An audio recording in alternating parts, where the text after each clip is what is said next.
Okay. Good morning, you bunch of weirdos. You gotta be weird if you're hanging out here. So, how is everything going this morning? Is everyone having a wonderful holiday season? Did the kitties get all of the little goodies they wanted?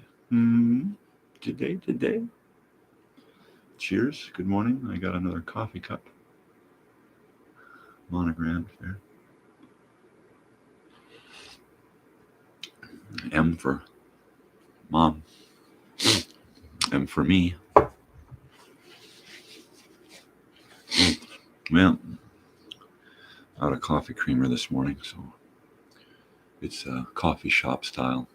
A little cream and sugar. Yeah.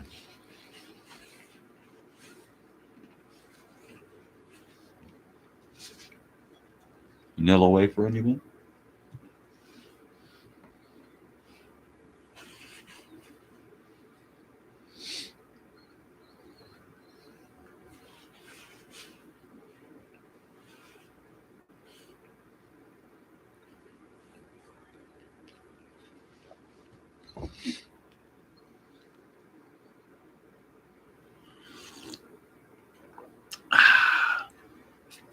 Coffee.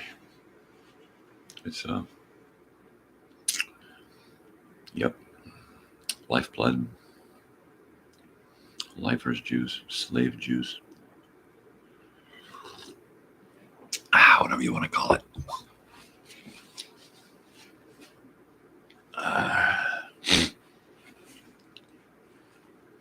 Well, we had a pretty wonderful Christmas this year. Nothing dramatic has happened, which always makes for a wonderful year. The usual neighbor crap, the neighbors screaming and yelling at each other, having a festive time doing it.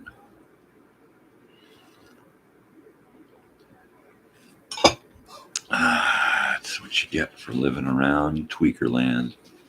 But I guess anywhere you go nowadays, you're going to have to deal with some kind of kook. Yeah, kook, I said. I said kook. Kooky, anyone?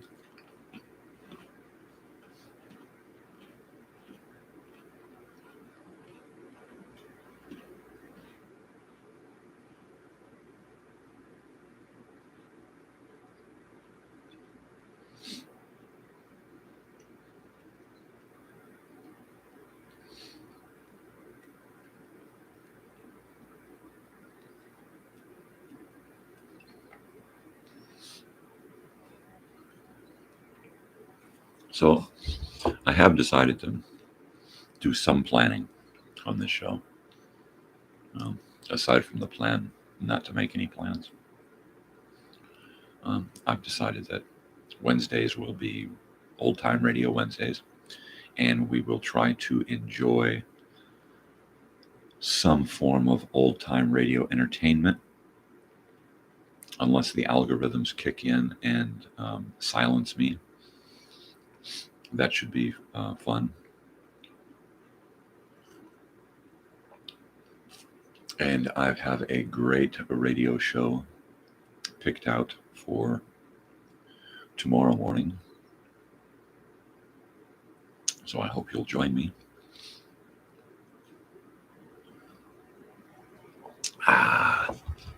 Coffee.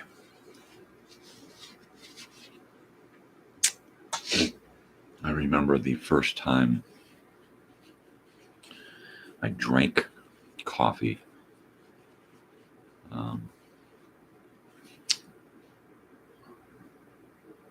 On my own, for my own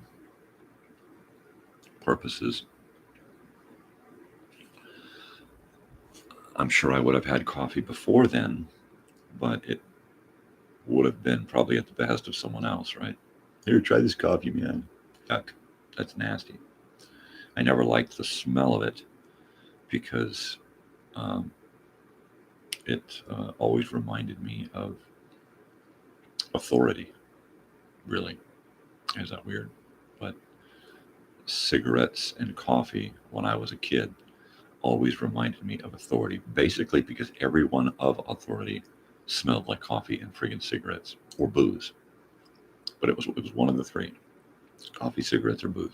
So I'd smell these things and I would automatically get turned off because, down with the man. So I'm going to say I was about 16.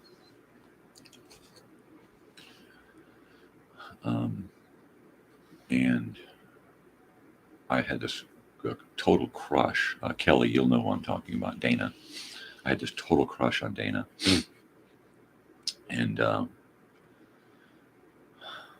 she was probably way out of my league because I was inexperienced in the ways of wooing women. But so I had this crush on this girl, and at the time she was working as a waitress at the casino in Lake Elsinore. And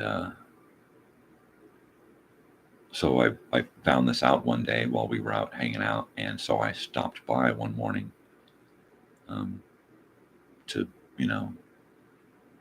say hi and do my version of courting back then, which was pretty old-fashioned.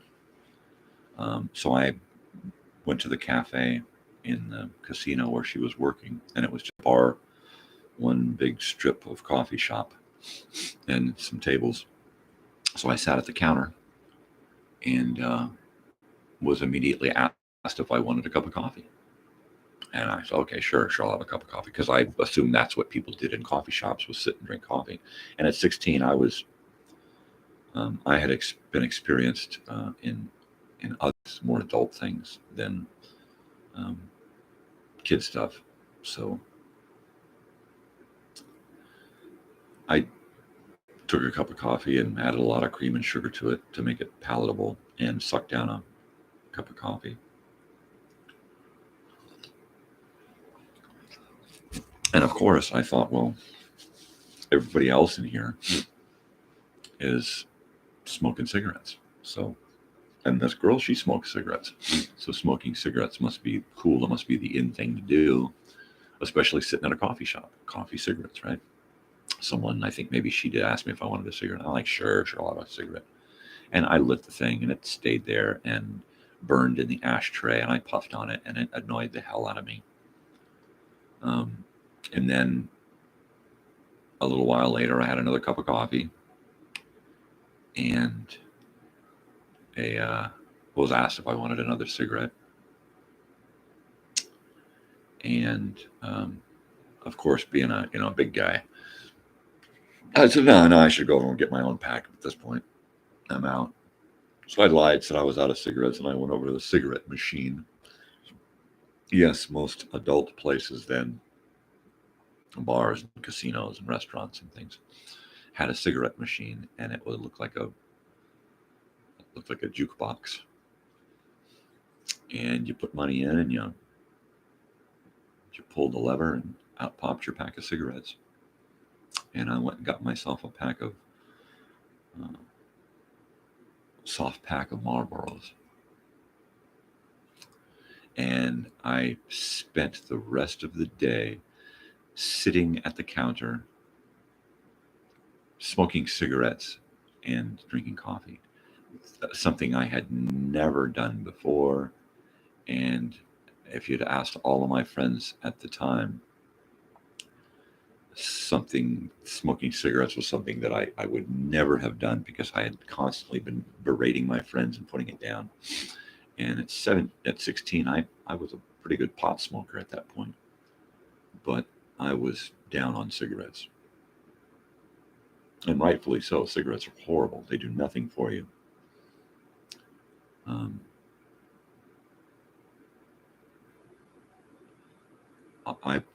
I think I finished that pack of cigarettes that day.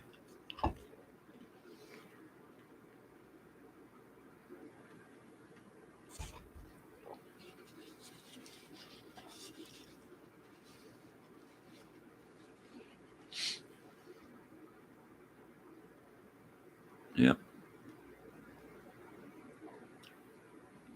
And I never dated that girl.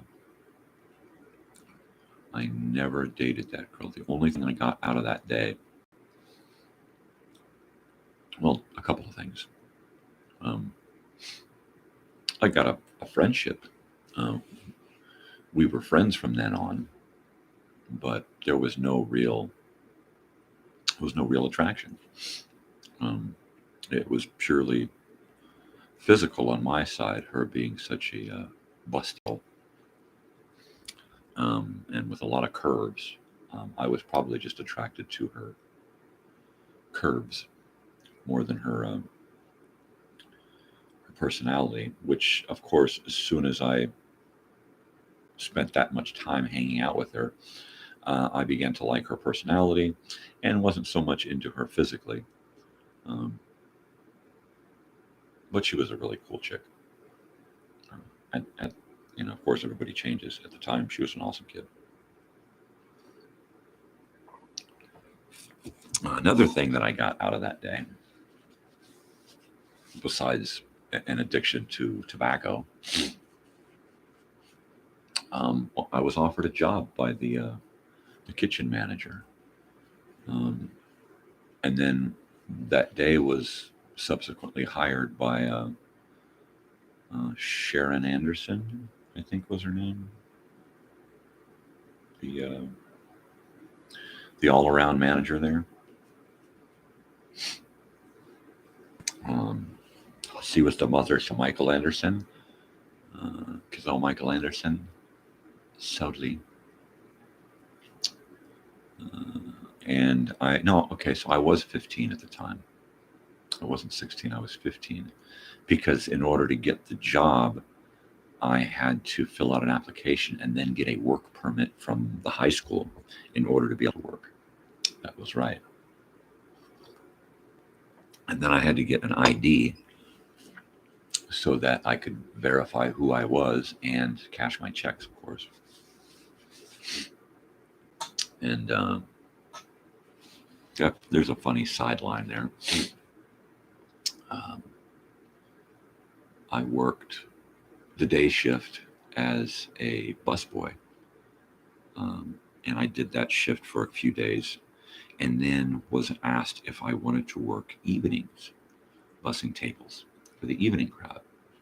And I had no objections to earning money. The extent of my earnings had come mainly from the swap meet, Peddler's Village. We would go on to Riverside Drive in Lake Elsinore, which at the time was the north side of Riverside Drive was still mostly walnut trees and pecan trees. And at any given time in the fall, you could walk through and just collect just bags and bags and bags of nuts. We used to take trash bags and go through and collect just giant trash bags of walnuts and then take them home and sort them good, bad, and then would bag them up in paper lunch bags and sell them for $1 or $2 at the swap meet. And that was my first real job. And it was a family thing. We'd go out, Thursday or Friday, and we'd collect nuts and bag them up and then set up at the swap meet and sell walnuts and pecans until they were gone. And they would be gone every single day that we sold. We would sell out, and we'd all split the money. And the first chunk of money went to buying everybody breakfast and or lunch, depending on what the schedule was and how much money we were bringing in. And then everybody got a chunk of money to go shop. That's how I was able to look so cool back in the 80s, was shopping at the swap meet. Leather jacket, cool shoes, all of the accoutrement of the, teenage punk. Buttons and pins and stickers and, cool jewelry and stuff. In fact, an ex-girlfriend of mine just posted on Facebook to me a photograph of a little charm that I bought at the swap meet and had the guy engrave for me. And that's pretty cool that some things do survive, even though a lot of things don't. But anyway, back to the casino. So this was my first real job. And they asked me to work the night shift, and I did, as busboy and dishwasher. I kind of did both because it was a slow evening. I think I worked during the week, so it was, it wasn't like I was going to make a lot of tips or stay real busy. In fact, eventually they asked me to work they asked if anyone would volunteer to be host for a night because someone needed the night off. And I, sure, why not? I had a few bucks, so I went and I got a nice outfit. I think we went probably drove out to the mall in Riverside, the Tyler Mall. And I picked up a nice kind of sporty coat, button up, and a nice shirt and pants and shoes, and got dressed up to be a host and did a host for a few nights. I probably spent more money on the outfit than I made being a host. Probably more than I made in a week. It did get me a date with a waitress that was working there. For the life of me, I cannot remember her name. Short, blonde, cute.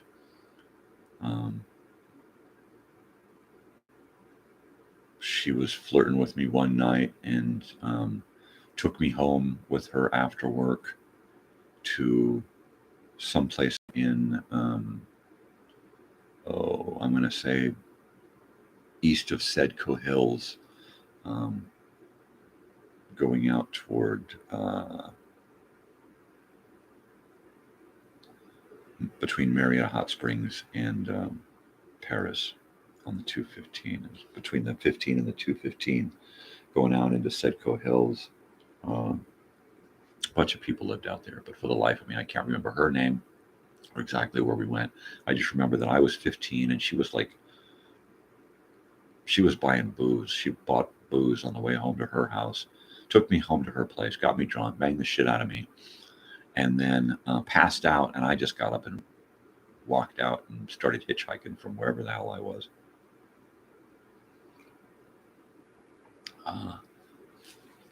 And then after a few nights of hosting and dishwashing and bussing tables in the evening, they asked if I wanted to work graveyard. I'm like, sure, what the hell, why not?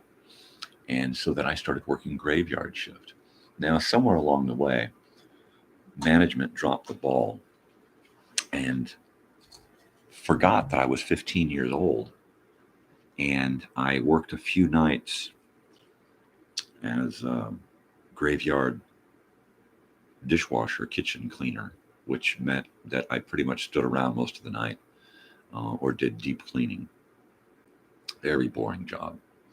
Um, so boring that in the middle of the night, at like 3 or 4 in the morning, I would have to go out and run around the building and smack myself and jog around and yell and scream, just try and wake up, because it was just so boring. And after a couple of nights, I even took to going out and smoking a bowl. I'd leave and I'm going to go take my break, and I'd walk out and I'd walk around the building. And even then, we had security cameras, and I would dodge the security cameras and smoke a bowl to my head, and then go back in and scrub the kitchen until the sun came up.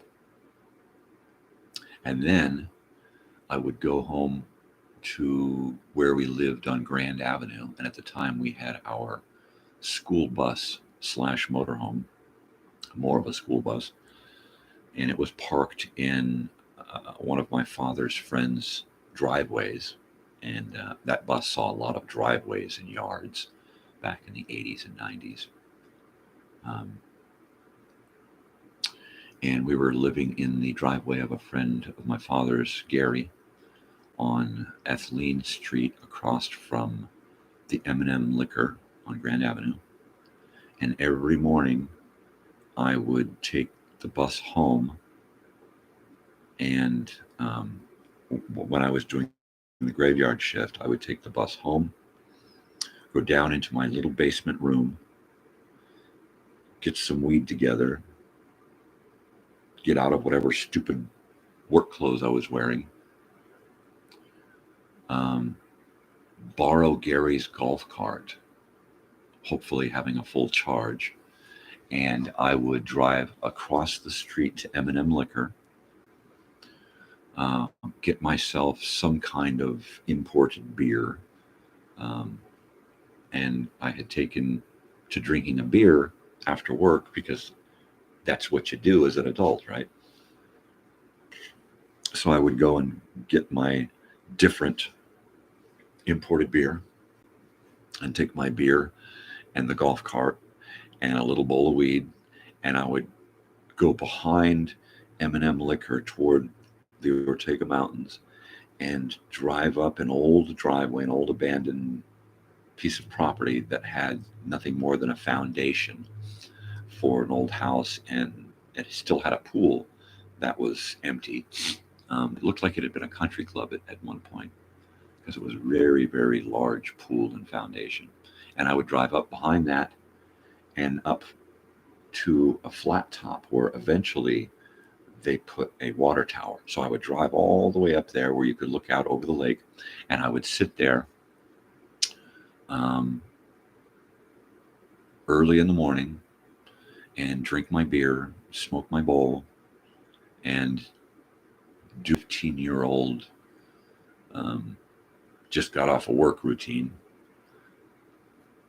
and then would go home to my basement and crawl into my little sack and go back into Neverland until it was time to get up and do it again. And I believe at this point I was doing a 1 day a week or Saturday school or home studies or something.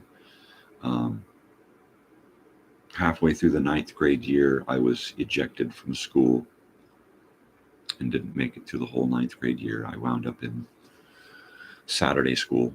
By the 10th grade, I went back, tried it again, was kicked out of regular school, and wound up in home studies, which meant coming to school once a week.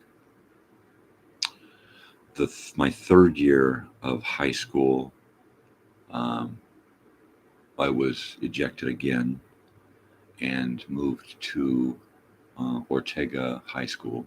It was a continuation school for either kids who had aged out of high school, over 18, or kids who just didn't really quite fit in to the normal standards that everyone was supposed to meet.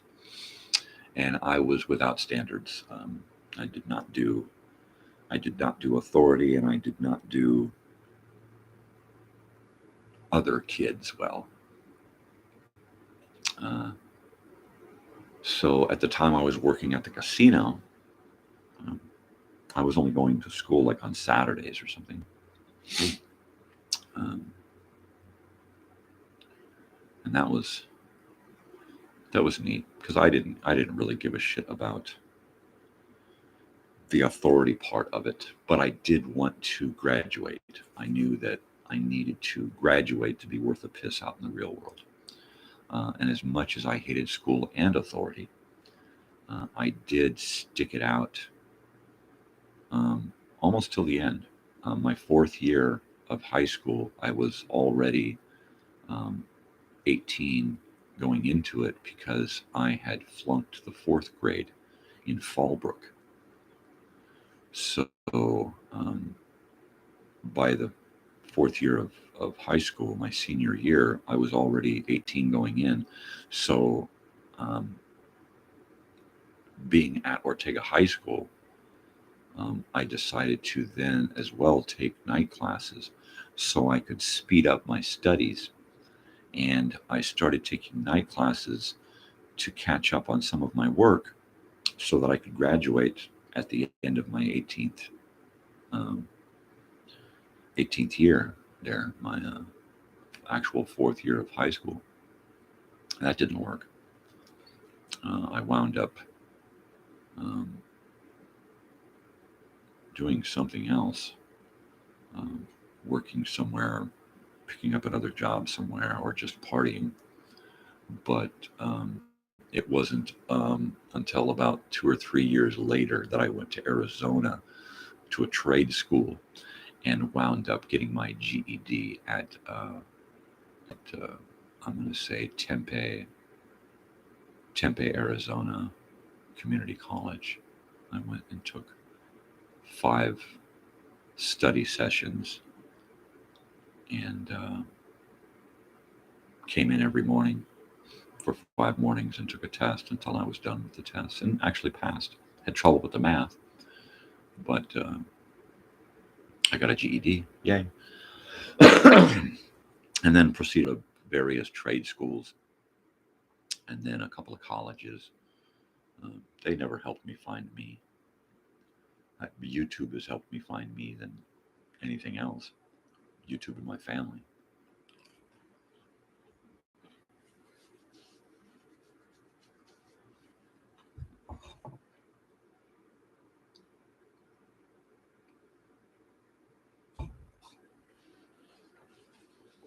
Mm-mm-mm.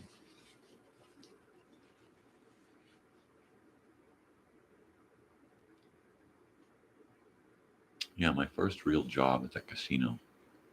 That was my first real introduction into the workaday world. I got to do a morning shift. I got to do an evening shift. I got to do a graveyard shift. I had no less than 3 or 4 positions. I got to go into the upper casino, the old casino building that was originally built, and it was no more than a bar and a card room, really. And I remember one of the other kitchen helper busboy guys. I can't remember his name, of course, but he and I and a couple of other casino lackeys were tasked with cleaning up the old casino bar and getting it ready for a party. And of course, it hadn't been used since the last time they had partied, and it really didn't get cleaned then. So there was a lot of booze lying around, unopened bottles and open bottles of hard alcohol. They had just stacks of these little individual bottles of wine. And I was kind of a, danger boy back then. Um, Nothing real extreme. But, when you're surrounded by bottles of consumables and there's no one around to keep you in check, I downed a couple of those little individual wine bottles. I figured, what the hell, who's going to give a shit? Nobody did, of course. And at the time, I didn't know much about the older casino. And then I believe it got used. It got used again a couple of years later when MTV came to town, and there was the nationwide MTV party, and they set up little live parties all over the country. And they actually set up one of the live feeds was from the casino there in Lake Elsinore at the old casino. And if anybody has any information or photographs or any memorabilia from the MTV party at the old casino, that would be awesome if you could shoot us a photograph in the messages or something. That would be, shoot me an instant message. I'd love to talk to you about it. That's awesome stuff there.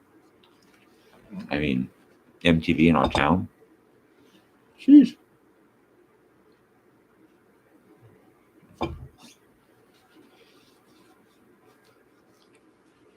And, nowadays it seems really bizarre that our town would get so much notice back then. But if you know the history of Southern California and of Lake Elsinore, then you know that it was really a hot spot for Hollywood and the music industry and the elite to come and get away from the city and come out to the country. Lake Elsinore used to be a really, really nice drive out of the city into the country. And the Lake Elsinore surrounding areas was the country life back in the 80s and everything prior to that. It was the 80s, 70s, and 80s, and the real estate boom that really drew a lot of people to the Lake Elsinore, Temecula Valley.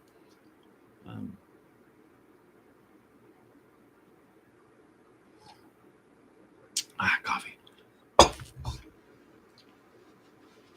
So, if you think about it, to have all these little events come down to our town, it wasn't so out of the ordinary.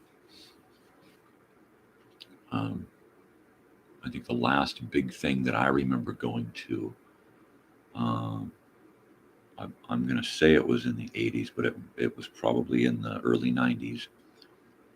But I'm gonna say that it was the late 80s when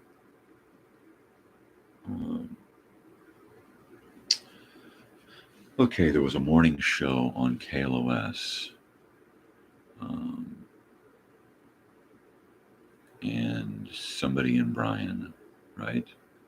Anybody know the Mark and Brian? Okay, Mark and Brian. So there's Mark and Brian on the radio in the mornings on KLOS. They were an annoying team of dudes that would pretty much create havoc on the radio every morning. And every once in a while, they'd play some music. They were funny for a minute. And then they just got old and weird and tired.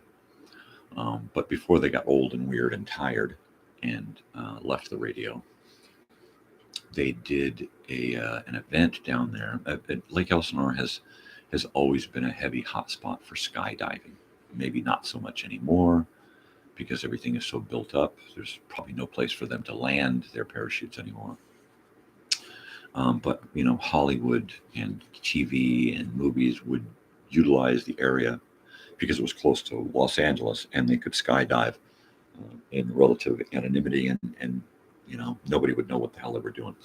So back in the late 80s, early 90s, they brought a Bob's Big Boy statue. Bob's Big Boy was a Southern California restaurant with a big, giant, fat Bob chef holding a big, giant cheeseburger.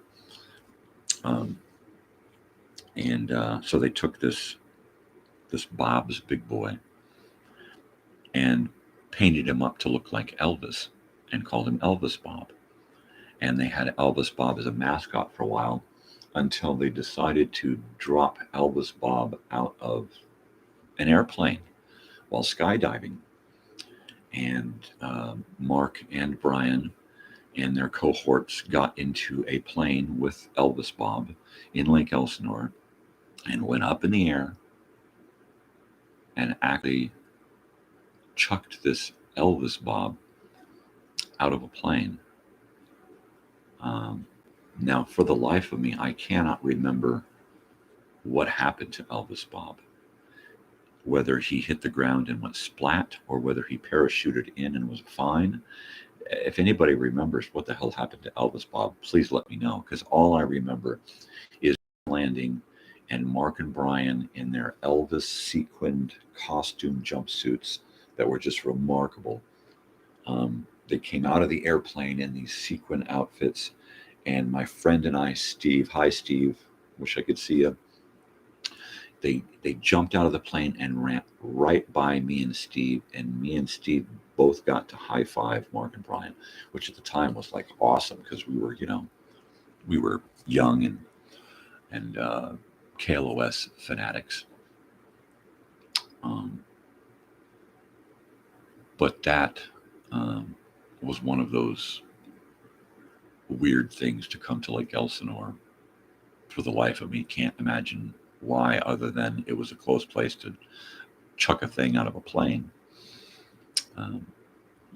I've seen lots of episodes of Chips where they're skydiving, and you can freeze the video and look down and see Canyon Lake and Lake Elsinore and the beginnings of the 15 freeway coming through the Lake Elsinore area.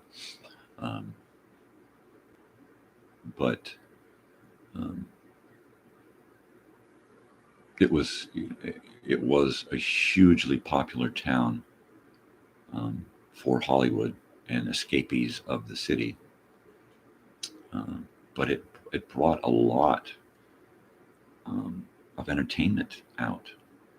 I mean, from the Balloon and Wine Festival in Temecula to the Grand Prix, the motocross there that used to run through the streets of Lake Elsinore and then down onto the lake bottom and back and up into the hills. And it was just anybody want to talk about that, hit me up sometime.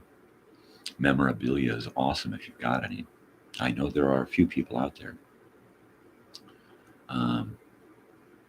Yeah, Lake Elsinore back in the heyday really was a lot of fun. There was always something weird and unexpected happening. From weird events to weird people showing up. All kinds of weirdness.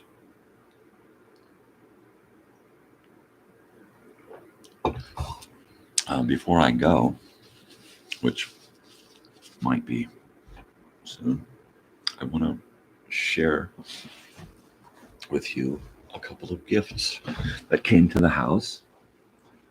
And this is one of them.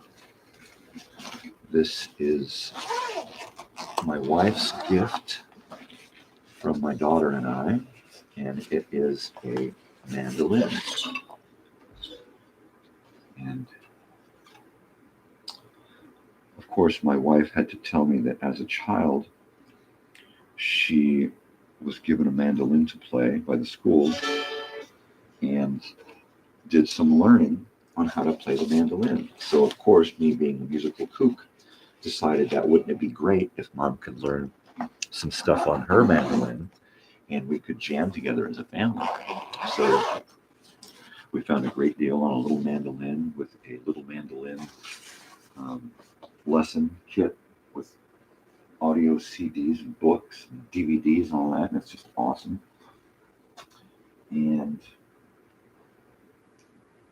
keeping with that theme, of course, she didn't know it at the time that it was going to be the theme, nor did I. But one of the another Radio Shack shirt. We all had a Radio Shack Christmas. One of the most amazing gifts that I got this year was a throwback to when I was at Elsinore High School. And one of my favorite things to wear was a denim jacket with the wool on the inside. And my lovely wife and daughter found the exact same jacket, perfect in my size. And now, every time I put it on, I feel like a kid again going off to high school. And it's so awesome. I can't believe I'm wearing this. And every time I looked at that picture on my wall of Andy and myself screaming, raging at the future, I can't help but look at that jacket and think, I wish I had that jacket. And now look, I have my jacket. I'm so linked to the past now. It's amazing. Thank you, my sweetheart, for my wonderful jacket. I will wear it often, and I will enjoy it. I will enjoy just looking at it. It is so awesome. It brings back so many awesome memories. You have no idea. And, you know, from a guy who pretty much lives in the past, memories are where it's at for me.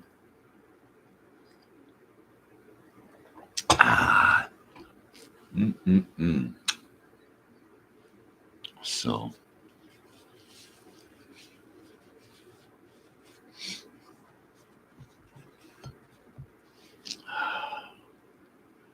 you bunch of weirdos. I hope you're having a great holiday season. You see our flowers here? Noise, noise, noise. Some beautiful flowers for the holiday season. That's awesome.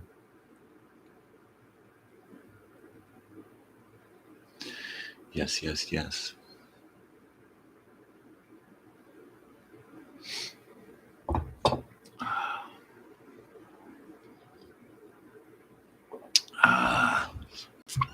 So a little pandering here. If you're watching and you've made it this far, please be sure to subscribe and like and share and post comments and spread the love. Spread me around like a dollop of peanut butter on some toast.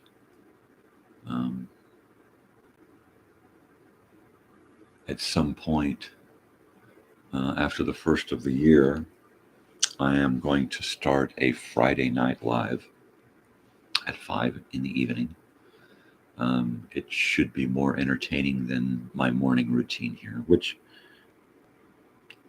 it is billed as entertainment, but you're going to have to decide for yourself if this is entertainment or not. I'm just doing this to share my life with those who give a crap or don't.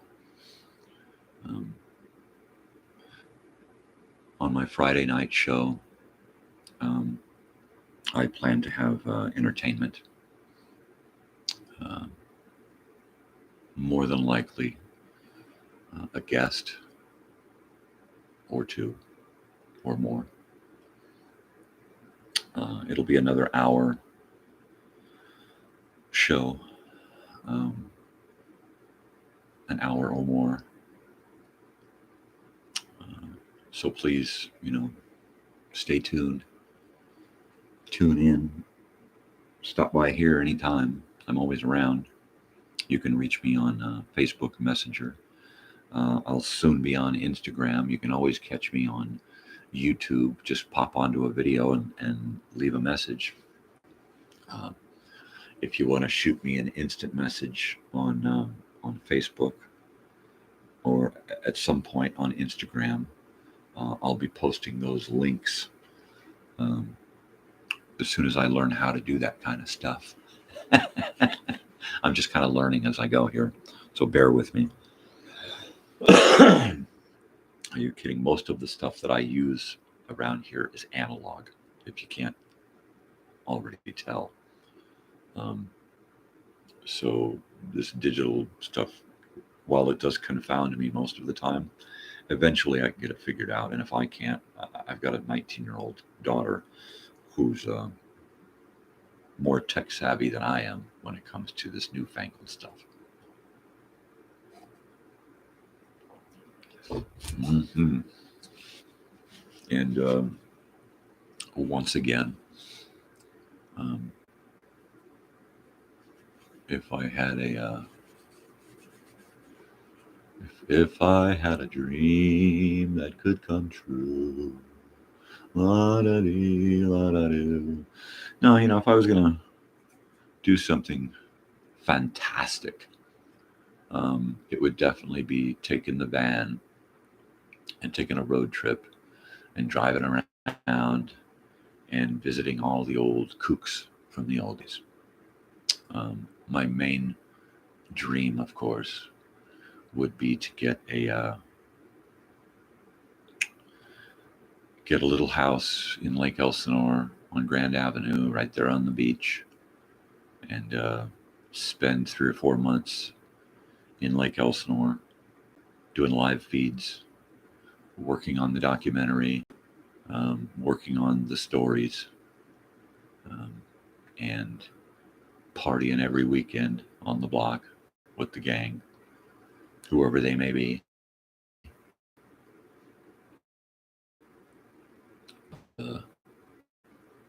Yeah, that would be the way to go. Wow.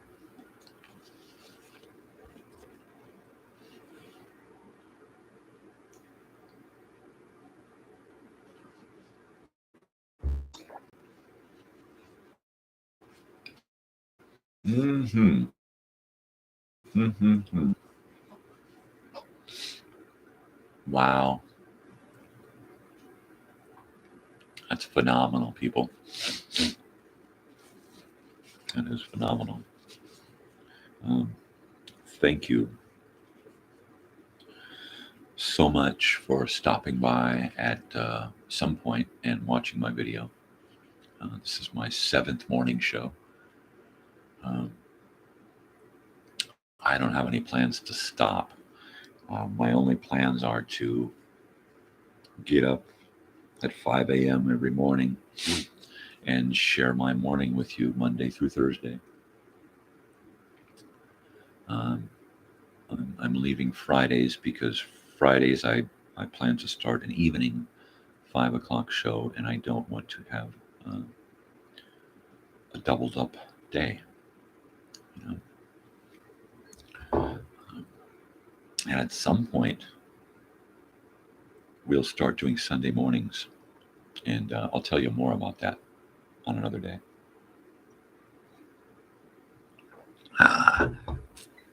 But Friday Night Live should be fun. I've been working on a slew of songs to play, so we'll get a song or two every Friday night. We'll get a special guest. We'll get some fun and games. And as soon as we reach 100 subscribers, because I gotta have something coming back to me. As soon as we reach 100 subscribers, I will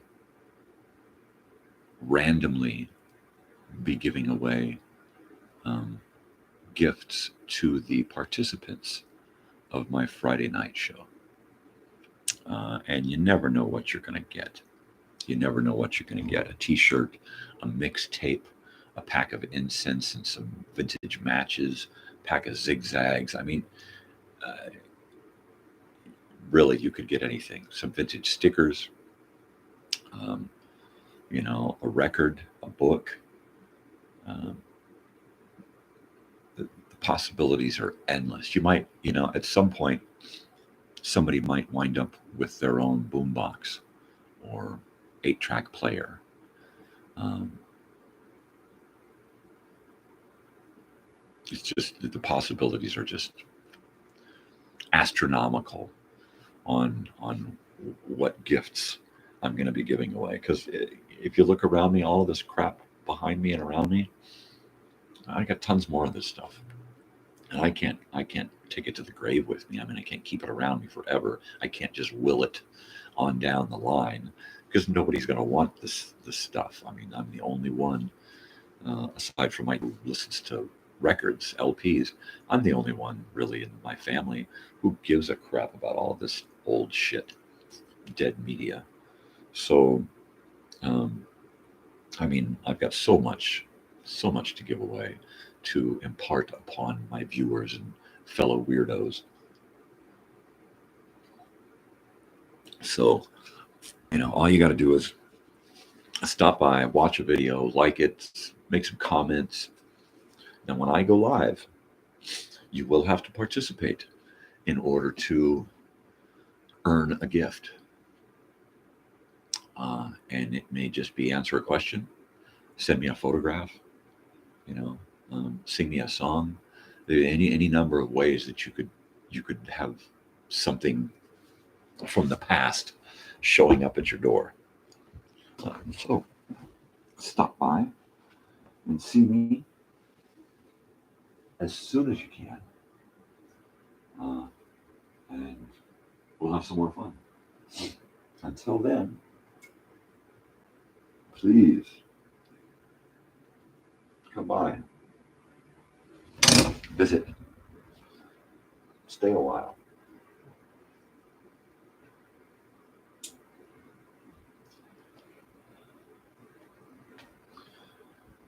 Okay, people. Good morning. And we'll see you tomorrow. Be sure to stop in tomorrow. I have a special radio show to listen to, and I'm sure you're all going to enjoy it. Bye now. Happy holidays.